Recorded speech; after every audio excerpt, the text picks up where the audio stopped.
千里之行，始于足下。A journey of 1,000 miles begins beneath the feet. We now gather in the Tao to travel the journey together. Welcome to Tao Talks with Derek Lin, where we take a deep dive into the Tao Te Ching by Lao Tzu. I would like to invite you to center your thoughts and direct your attention to this moment in time, to the here and now. To be fully present and mindfully aware as we all ready ourselves for this sacred process of the Tao. I'd like to take everyone back to 65 for a quick recap of what we have discussed before. Chapter 65, as you have seen, has the chapter title in Chinese, The Great Congruence, 大顺章. So this is from the very last line, indeed the very last two characters of the chapter, where it ends on this particular note, the Great Congruence. Congruence in this case just means to flow with, to go with, to be in alignment to. And the subject is the Great Tao. To be congruent with the Great Tao is the Great Congruence. That's actually a very important concept, and I'm going to talk about exactly how important that is when we get to the very end. And I think you will see that it is very significant, and everything in chapter 65 from the very beginning builds its way to this important concept at the very end. So this is how the chapter looks.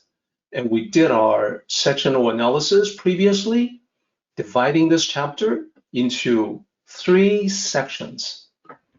So it starts out with the section that I mentioned was something that was troublesome, oftentimes troublesome for translators who do not have a command of a native speaker's ability to understand Mandarin or the ability to understand ancient Chinese.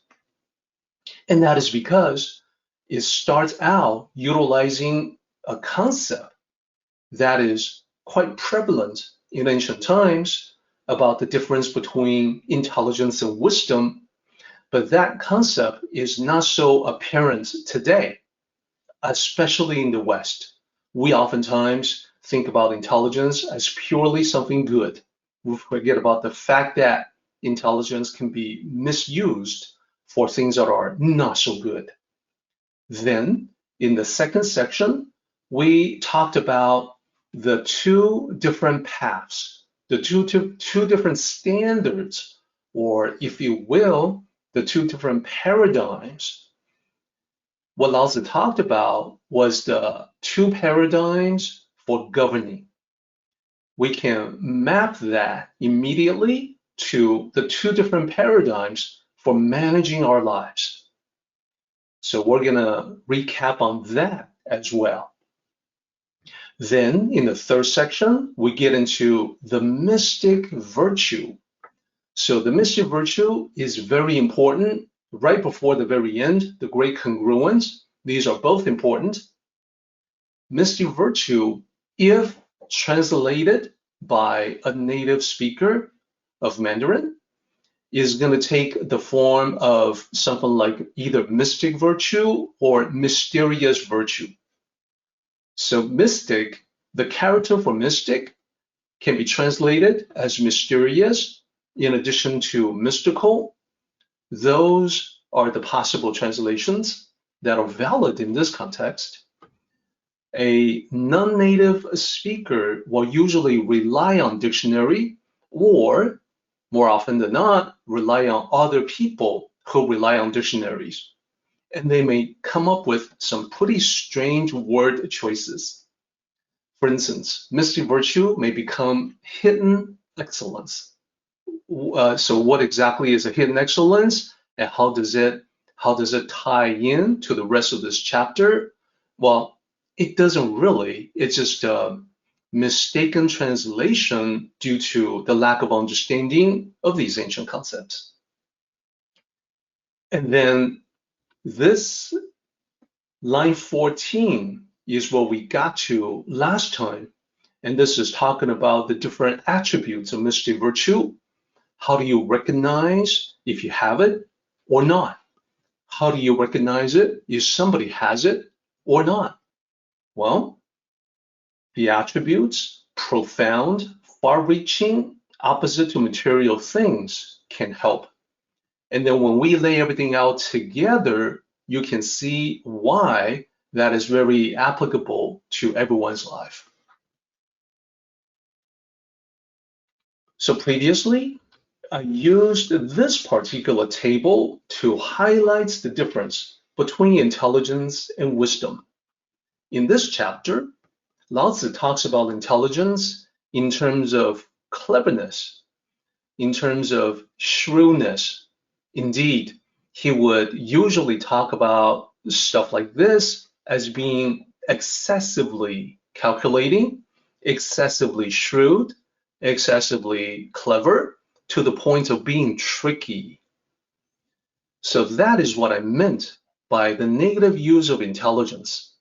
Sometimes, as you can see here, excessive cleverness can be used to seek loopholes in order to exploit, or cleverness can be used as a weapon against other people.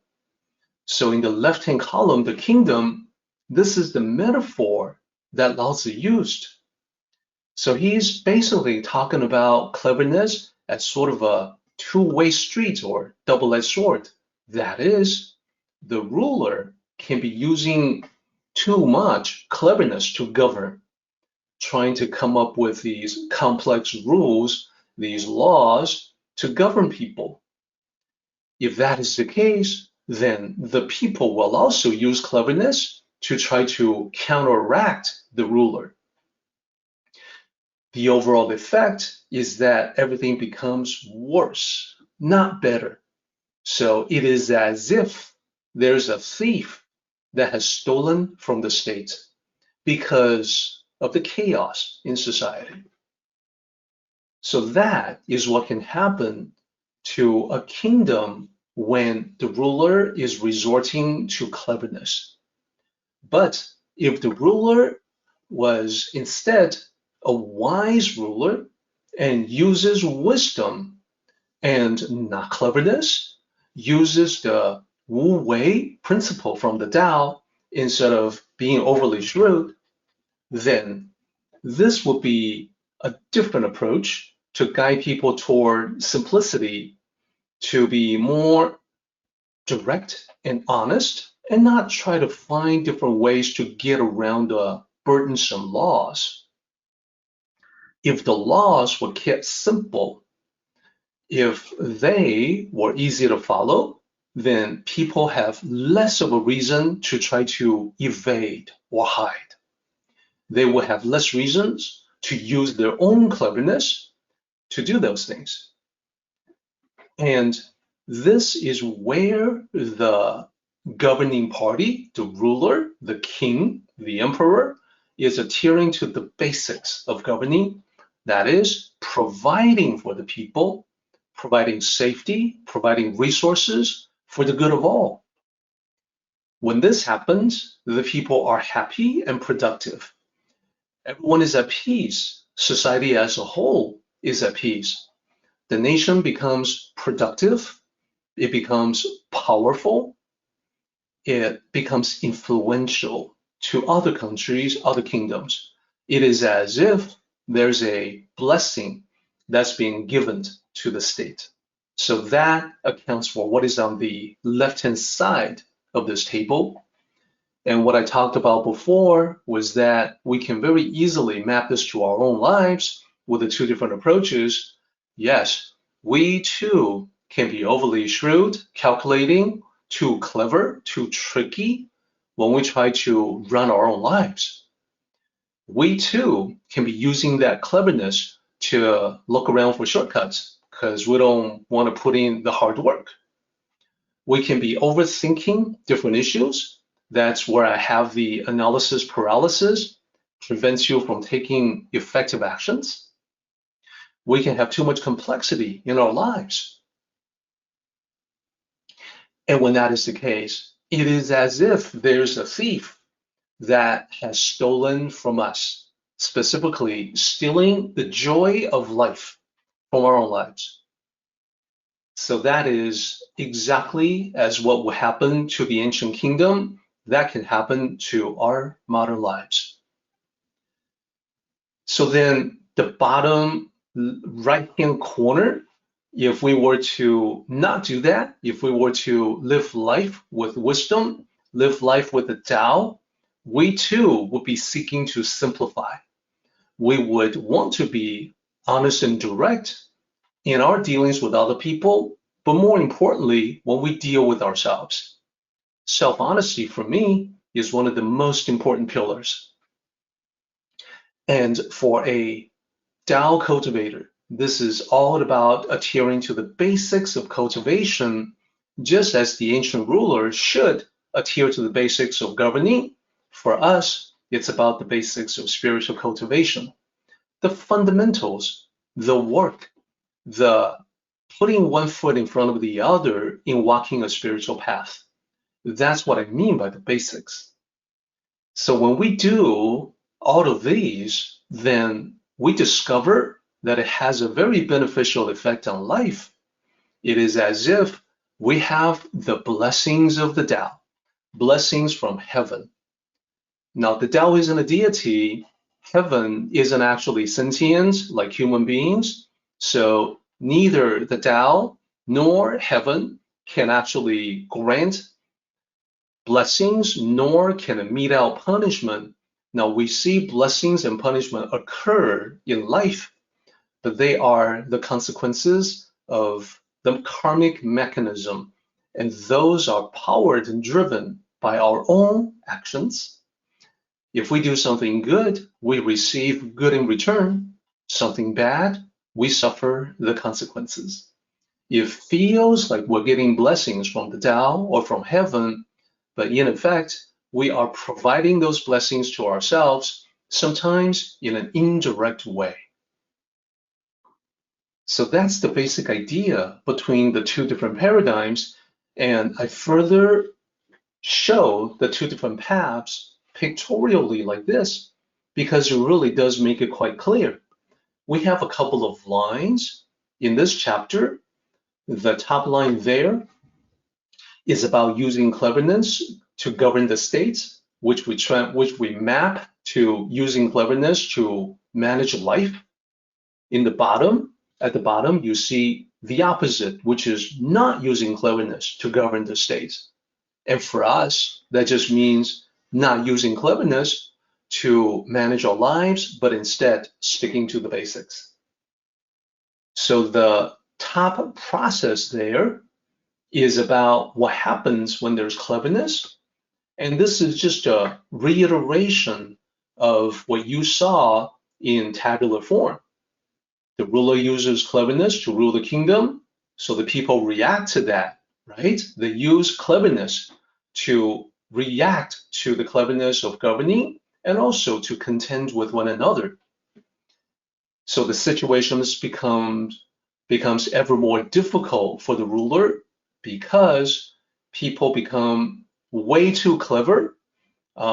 It's hard to pin them down. There is widespread chaos in society. All of those can be easily mapped to life. You are the ruler of your own life. So at the bottom, if the ruler was using the Wu-Wei principle, it would be very beneficial. If you and I were to use Tao principles ourselves, our lives will benefit greatly. So people are guided to simplicity and joy of the Tao.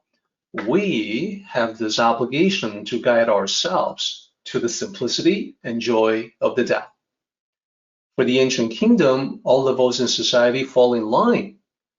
For us, if we do it right, everything in life just kind of falls into place. seemingly all by themselves. Therefore, widespread prosperity in the kingdom for us will manifest as widespread prosperity in our lives. Everything goes well. We enjoy the good life. So the silhouette that you see on the right-hand side with the Tao in place of the brain, that's just my way of describing what happens when you understand all the possible paths from the Tao, which in this case is the yin and yang, the two different paths. Then the bottom arrow there that points in both directions means that having understood both possibilities, you make a mindful choice for the Tao path. So that is what we mean by mystic virtue. And then here's yet another way to talk about mystic virtue that we spoke of last time. And it follows the description on choosing the two different paths. The top two lines here is the difference between those who understand the Tao and those who do not. Those who do not, that will be actually most people, they're not quite sure what their choices are. So they don't know how to pick and choose the right path. Hence, they may very well feel that their options are limited. By virtue of knowing about the Tao, you're on the right-hand side, that you can see the choices. You can see that your life is full of possibilities, and therefore you know the path that you ought to take. Now, of course, knowing which path to take is not necessarily the same thing as taking it. We all have to translate that awareness into action. Then we get into the three different attributes of mystic virtue and how that is reflected in the people who have it and the people who do not. On the left-hand side, starting out with being profound versus being shallow, whereas most people, not knowing the Tao, not possessing the level of mystic virtue, they are usually seeing just the surface level, and therefore they're attached to that surface appearance. They want to know how things look without really going any deeper than that. As Tao cultivators, we all want to look more deeply than just the surface level, and we want to do that with everything. That is how we can perceive the underlying essence, and this is matching the fact that mystic virtue is profound. That is the primary characteristic of someone who has mystic virtue. And then following that is the difference between long-term thinking and short-term thinking. For most people, they don't look that far into the future. They just worry about what's in front of them. They just work on that all the time. But because the future is largely unknown, they worry about that too. Hence, last time I talked about their interest in fortune telling. They want a glimpse into the future. Now, those who possess mystic virtue, they know where they're going. They know the long-range goal. They have that long-term vision and perspective. And if they're not headed in that direction, they will adjust themselves to head in that direction. In that way, they create the future they want by walking the path, blazing a path to that future. Lastly, it's the difference between the materialistic perspective and the more spiritual, non-materialistic perspective. For most people, it's about fame and fortune. They are either trying to pursue that or they are being very envious of the people who have it. And this accounts for, as an example, addiction to reality TV. That doesn't actually get you any closer to fame and fortune, but it is a way to live vicariously through other people who appear to have it. Again, remember, it's about surface appearance. So the rich and wealthy featured in reality TV programs may seem to have it all, but the true reality may be that these people are not that happy either.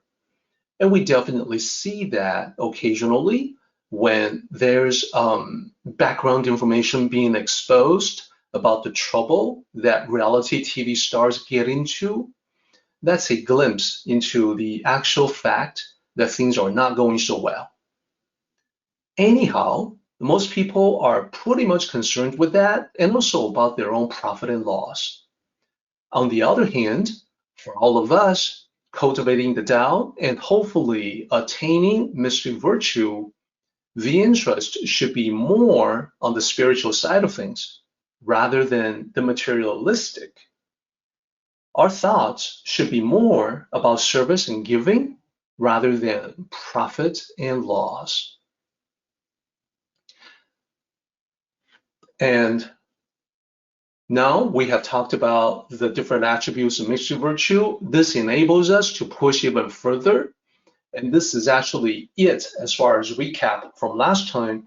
Now we can go into the next step, which is heading into the Great Congruence. And I want to illustrate just remind everyone how we got to here from the beginning.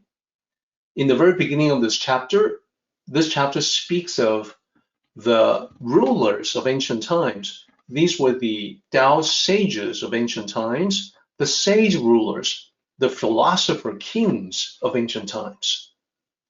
They were the ones who were very much aware of the two different ways that they could rule. To be a thief of state using cleverness, or to be a blessing to the state using wu wei instead of cleverness or shrewdness. Now, they knew both standards and they made the mindful choice to go with the Tao. That mindfulness is the beginning of the mystic virtue. Then we just talked about the various attributes of mystic virtue.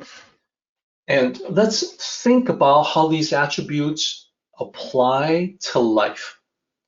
Mystic virtue is profound. When I talk about profound as it applies to you and me, I'm actually being rather specific, and I'm talking about something that we have all done at one time or another. We have all asked the question about our own existence. So for example, think about the time when you wonder to yourself, why am I here? What is my purpose? Do I have a purpose? What is the reason for my existence? Is there a reason? When you wonder that question, that was a very good sign. It's a very positive sign because it meant that you were not fixated on the surface appearance of the material world. You are probing more deeply into life to figure out something that is very profound about your own existence. So that is one aspect of mystic virtue applied to us. It's about asking the biggest questions in life, the most important questions, certainly the most profound questions. We then have far-reaching. This is where you go from, what is the reason for my existence to where am I going? Now, when you ask a question like, why am I here? What is my purpose? That is like asking, how did I get to this point in my journey? Then the other logical extension of that question is, well, where am I going in my journey, in my life journey? What is my long-term goal? If I'm not sure what my purpose is, what should that be? Where should I set the destination for this quest that I am on? So you're looking far into the future, you're being far reaching, you're not just worried about the here and now, you're not just worried about the short-term profit and loss, but you're thinking about where am I going to be in 5 years? How am I going to be in 10 years? You know, what is my life going to be about when I get to that point? And if and when I get to that point and I look back at this moment in time, will it be with gratitude or will it be with regrets? So you see, contemplating about the future is what we mean here by being far-reaching, and contemplating the future specifically about your own life. How is it going to be for you? Then the third attribute, to not be materialistic, that is because it flows logically that when you think about your ultimate goals in life, pretty soon you come across this idea that, well, whatever my ultimate goal is, it's probably not going to be materialistic in nature. Reason being, we all come across this realization sooner or later that no matter how much I accumulate, I'm not taking any of it with me when my life comes to an end. So when I pursue material gains, I feel kind of empty. I think on some level, I knew that it was an empty pursuit even before I started. But if I were to switch that around and think about non-materialistic goals and objectives, about being of service to other people, then suddenly things look very different. Therefore, it has to be an attribute of mystic virtue as well. So for all three of these, when you pull them all together, we get to the great congruence. And that's the very last part of this chart. Great congruence is about living up to this vision that you have about your purpose, the ultimate reason for why you are here, for why we are all here. What are we doing? And why are we doing this? So I think you can see that great congruence is a topic of significance for all of us. That is why we're going to discuss it in some details coming right up. So we are now on the very last line of this chapter. The last line says, then it reaches great congruence. That being the it there means mystic virtue. Mystic virtue is what takes us to great congruence. So let's talk about that, starting with the character at the very end of this line. The pinyin is shun, as you can see. It actually sounds like sun. So when you see shun, well, coincidentally, that happens to be an English word, shun, to shun someone, to avoid, alienate a particular person, to exclude, to shun someone who's undesirable in your social circle, as an example. Well, here, it has nothing to do with the English word shun. It's just a coincidence in the pinyin romanization scheme. And it doesn't depict the sound accurately. As you can see here, it's more like sun. Now, what is the meaning of sun? It means to move along the same direction, go with the same direction, to go with the flow, although sun in the actual cultural context is different than when we in English say, go with the flow.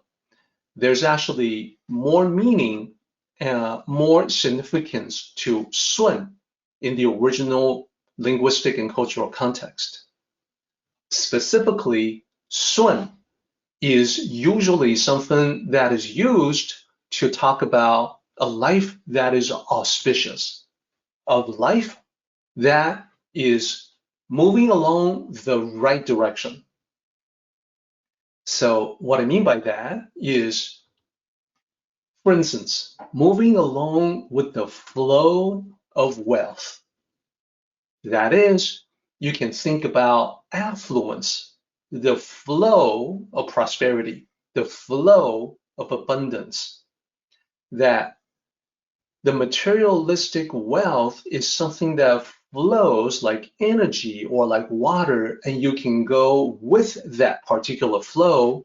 And if you do, that means you enjoy an abundant life, that you are prospering in your life. Now, life isn't just about material wealth, of course. So another aspect of 顺 is following a path of good fortune. Now, when you look at the word fortune, we talk about fame and fortune. Fortune, in one context, is about material wealth. So isn't this line saying the same thing? Actually, it's not. This is talking about having good luck in all different aspects of life. And some of those aspects have not a whole lot to do with money. So when we talk about luck as an example, even we ourselves, we use expressions like, being lucky in love, having found someone, or being unlucky in love, having suffered the heartbreak. So that there, relationships, that's actually a totally separate area in life than wealth. So 顺 can apply to all of those non-wealth areas of life, that you can enjoy good fortune, good luck in those areas as well. So with these two, already you can see that this character is a very positive context. In fact, there are no negative context to this particular character. And number three, everything happens as you wish, that everything 顺 is moving along the way that you want to see them happen, not just for yourself, but also for your loved ones, for your family, with your kids. If you're a parent and your kids are doing well, that's one aspect of 顺. Because of these three reasons, 顺 is oftentimes used in celebrations, festivities, Chinese New Year as an example, congratulations to one another, and also as an auspicious name for people, businesses, things, etc. I'm just going to show one example here. So this is something that is applicable for New Year celebration or Mid-Autumn Festival, things like that. All kinds of positive, good wishes, blessings for people to give to one another. This particular one, the lantern, has Fu, which means prosperity. And then below that, you see four characters, 一切顺利. It goes from left to right, where 一切 means everything. The first two characters mean everything. 顺利, you can see that the third character there is exactly this character that we're talking about here, 顺. 顺利 is to be successful in all the positive connotations of that word. Successful in all different areas, all categories of endeavors that you can get into in life. Now, one thing to point out here, we've talked about 顺 being a very positive context and therefore used in celebrations. The one thing that I would point out is that 顺, when used in this way, is just about the material world. So everything in 1, 2, and 3 that you see here, all of those are talking about everything we encounter in the world.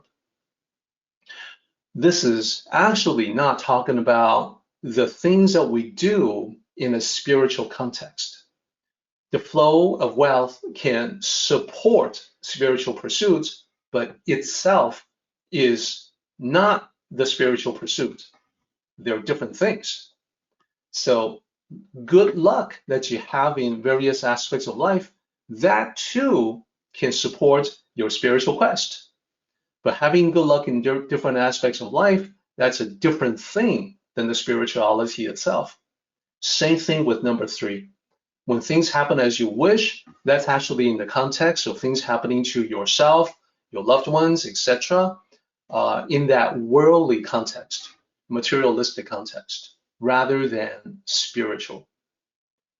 Now, let's raise this up a level. Let's go to what Lao Tzu is trying to express. So he's not talking about just 顺. He's talking about 大顺. As you can see, the last 2 characters there. So congruence by itself is just being congruent with all those different things that we talked about having to do with the material world. Good luck, making money, yep. And then, even good relationships, all of that.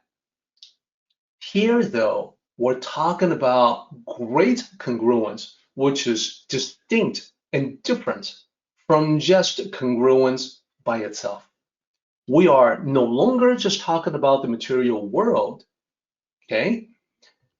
Great congruence goes beyond living a good life, specifically great, 大.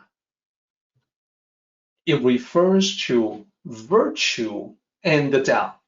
So not just virtue, great virtue, not just the Tao, the great Tao.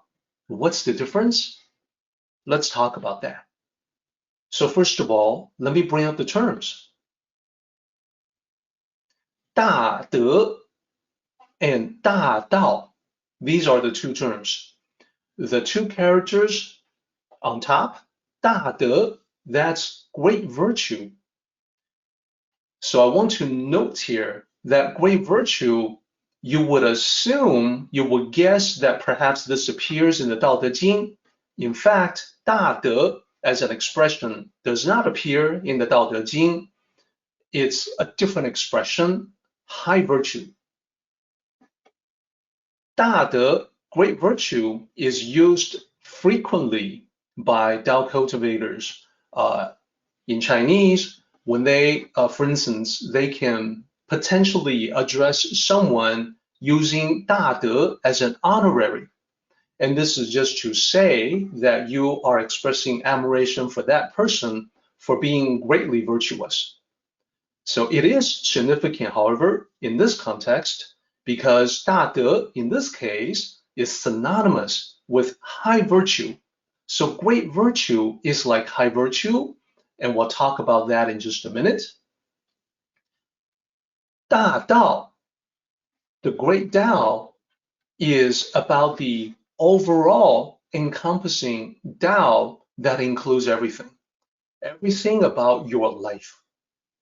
So that is, as we mentioned, your purpose, the meaning, the mission in life, the quest, your sacred quest in this lifetime. So together, 大德 and 大道, they are the components of the ultimate life. The ultimate life is congruent with great virtue, and that's the great congruence there. Flowing with the great virtue, that means the virtue you practice is flowing naturally, spontaneously. It is not something that you have to think about.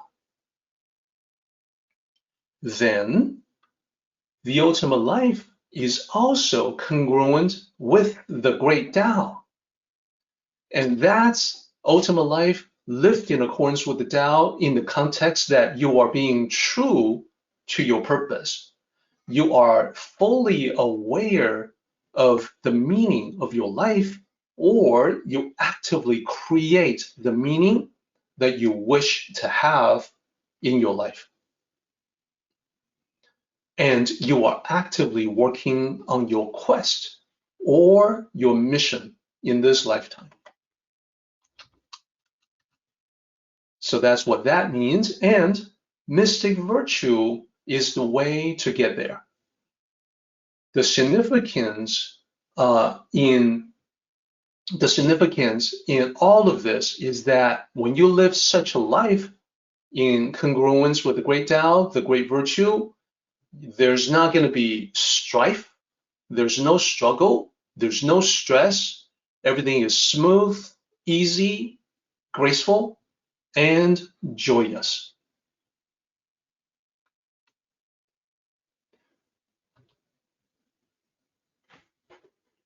Now, in order to really explain the difference between 顺 and 大顺, I want to provide the following. With this table here, I want to ask you to think about the example of the business trip. And this can just be a generic business trip, whether for yourself or for someone else. And I'll just ask you to imagine yourself as a business person going on a business trip. Your destination? A city. Maybe out of state, maybe in a different part of the country. Whatever the case may be, you're traveling to another city on your business trip. Back at company headquarters, your boss is briefing you about this business trip. And your boss is emphasizing the importance of this trip. The boss is saying, listen, there is a lot that's going to depend on you in this trip. So you want to definitely keep your objectives in mind. Objectives, plural, because there's more than one objective. So starting out with the secondary objectives, your boss says, since you're going to be out there in this destination city on the business trip, I want you to have a whole bunch of objectives other than the primary objective.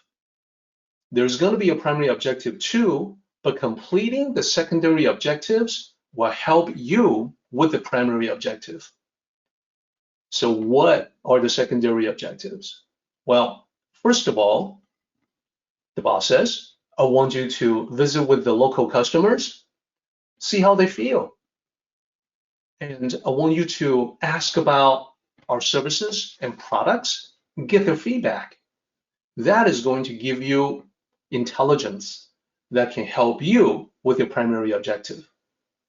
Then I want you to visit our branch offices out there. We have several branch offices out there. I want you to go take a look, see how everyone is doing, and I want you to gather information. What is the latest market intelligence on our competitors? What are the most recent updates on price performance expectations? The more information you have, the better you can accomplish your primary objective. And what is the primary objective? Well, there's an important deal. You have to go there to negotiate and sign this important deal. So this is the example of the business trip. Now, let's explore what would happen if. What would happen if you come back from the business trip? You know, you've visited with everyone, the customers, they were happy to see you. You've taken a good look at all the branch offices, and you have gathered information exactly as you were instructed. But what if you came back without a signed contract?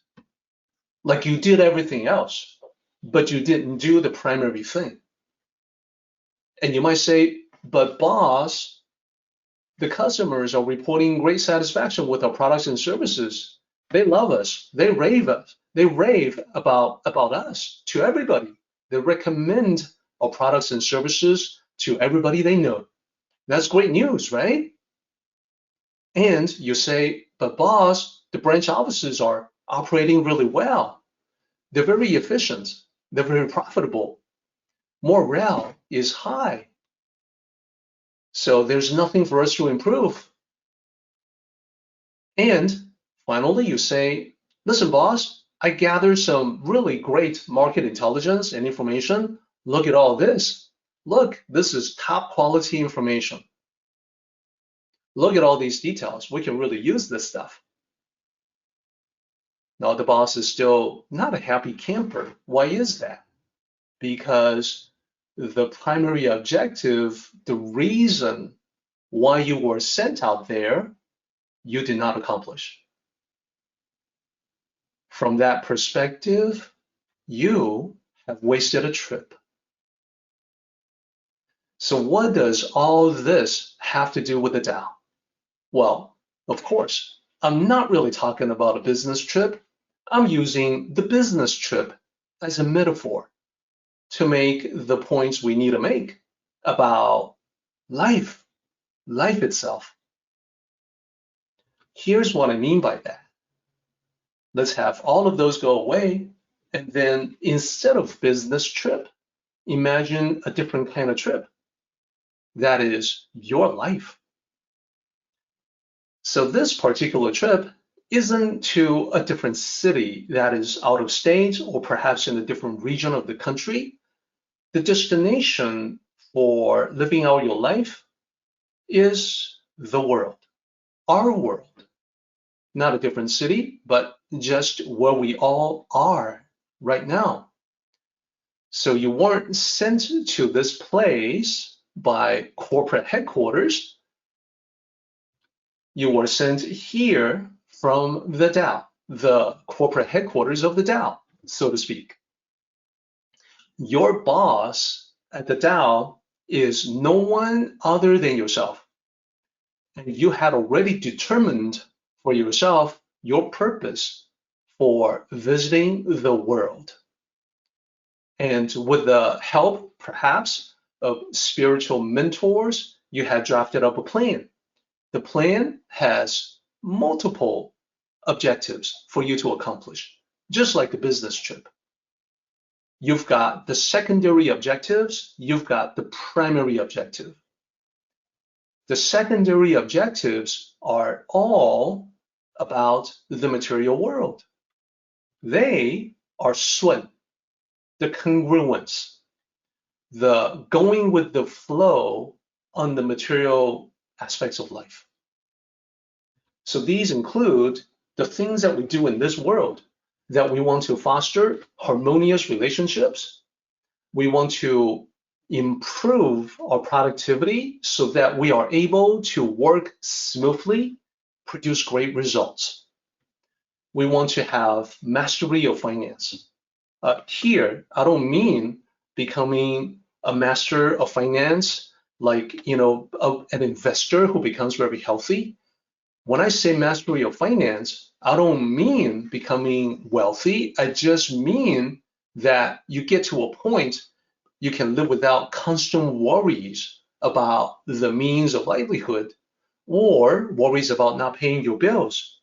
You want to get to that level of mastery. So no matter who we're talking about here, that level of mastery is part of the objectives that we have in living life. And so all of these are secondary or supporting objectives. They can all help you do the primary objective. That is because you want to get all of your ducks in a row, get your life in order, so you can think about the real purpose of your life. And the real purpose of your life, like the real purpose of the business trip, is 大顺, the great congruence.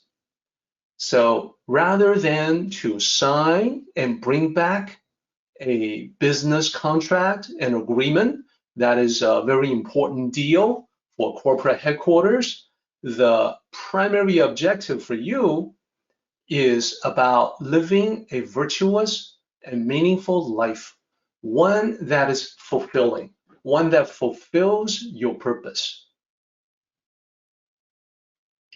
So this is how they map together. the secondary objectives are in support of the primary objective, and then we need to ask the same question.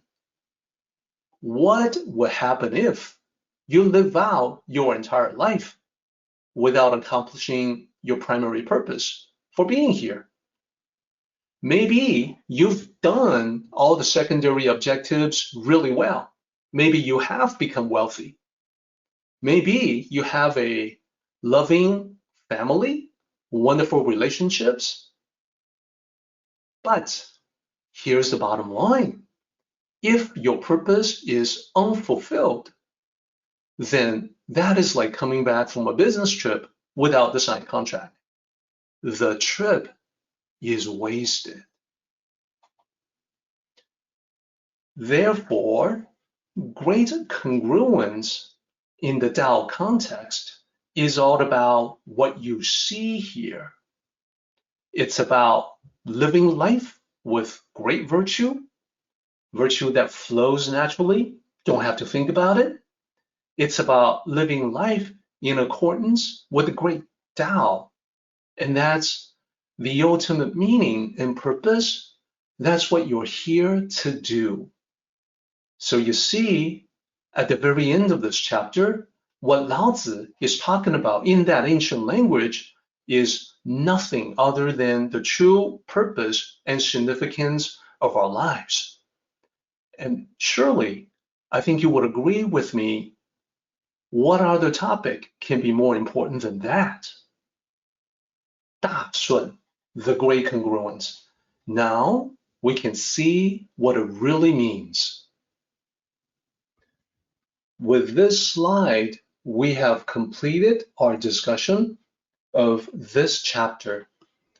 So we are now ready to get into the paraphrase of this chapter. The purpose of the paraphrase is to demonstrate understanding by expressing the original in modern language. So the paraphrase is different from a translation. The focus is on meaning rather than translation fidelity. Section 1 is about the ancient rulers keeping people simple rather than to encourage cleverness. Here, I would like to offer the following paraphrase. The ancient sage kings knew the Tao well, so they discouraged people from using clever tricks that would only lead to more problems. They taught people how to live simply, in harmony with nature, realizing that if people became more crafty, more calculating, things will become more complex and more difficult. Not just for the government, but also for the people themselves. Now, in the second section, we get to the main part of this chapter, which talks about the difference between using cleverness and not using cleverness. And the metaphors being used being a thief as opposed to being a blessing. So here is the paraphrase that I want to offer for that. It is no different for us. If we get too clever in managing our lives, things become complicated and stressful, as if we have stolen peace of mind from ourselves. If we do without all that cleverness and simplify everything instead, we get much better results, as if we have given blessings to ourselves. So here, I think the paraphrase is depicting part of our discussion about how heaven and the Tao, these are not deities in the traditional mythological sense that can take actions to provide us with blessings. But we can definitely provide blessings to ourselves by living correctly in accordance with the Tao. In the last section, this is where we get into the mystic virtue and then the great congruence at the very end. So this is the conclusion, and the paraphrase for that would be as follows. These are the two approaches to life. Use craftiness and increase complexity, or use the Tao and let go of all the baggage. To know both and choose wisely is called mystic virtue.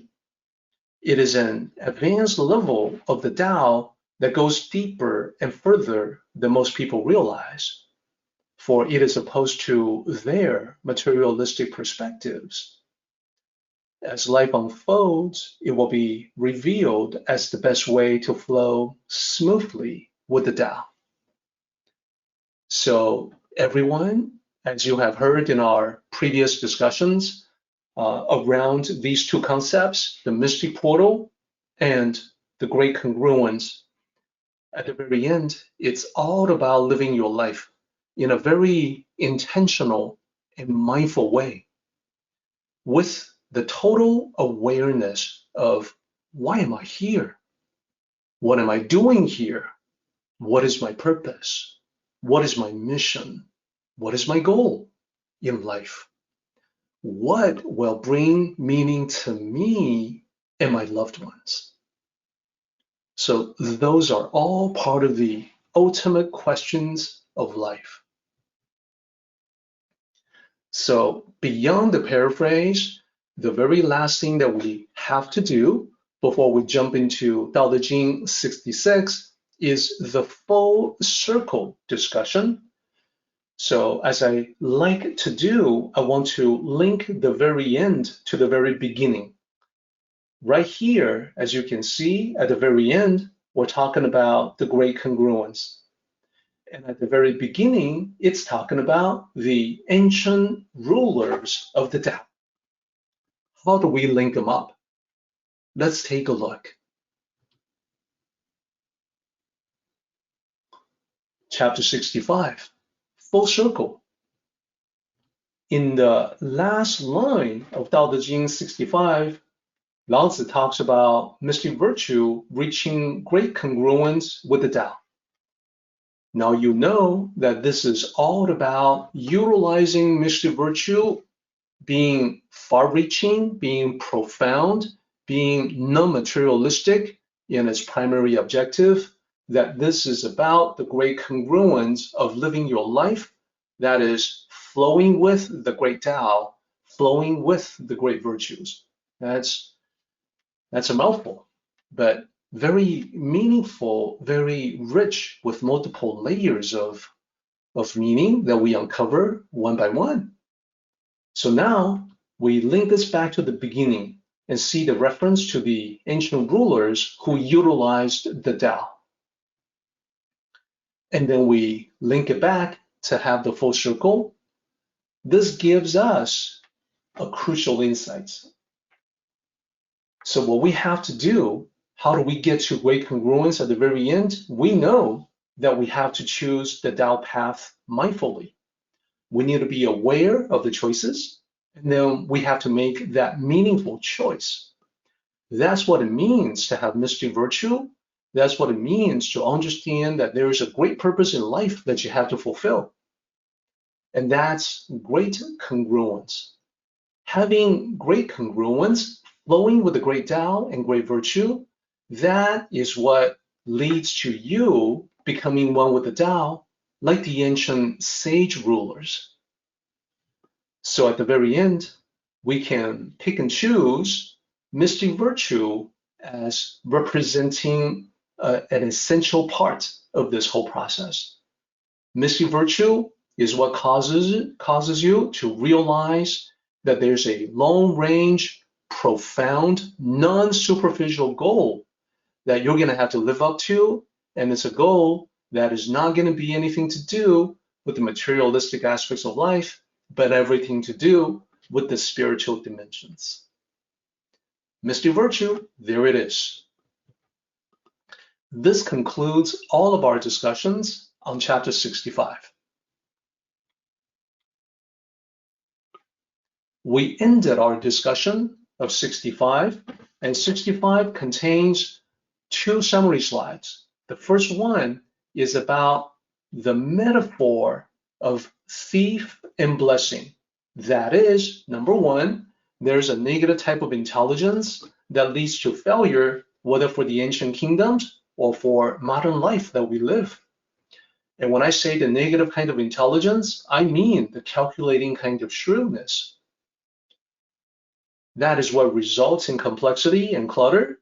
And for us, the most important thing to note is that the thief metaphor says, if we do that, we will be stealing from ourselves, stealing joy. And secondly, it's the better way. The wisdom of the Tao is the best way. And that's about sticking to the Tao practice, staying on the road, staying on the path. Forget about the side paths, forget about the shortcuts. They don't really lead anywhere useful.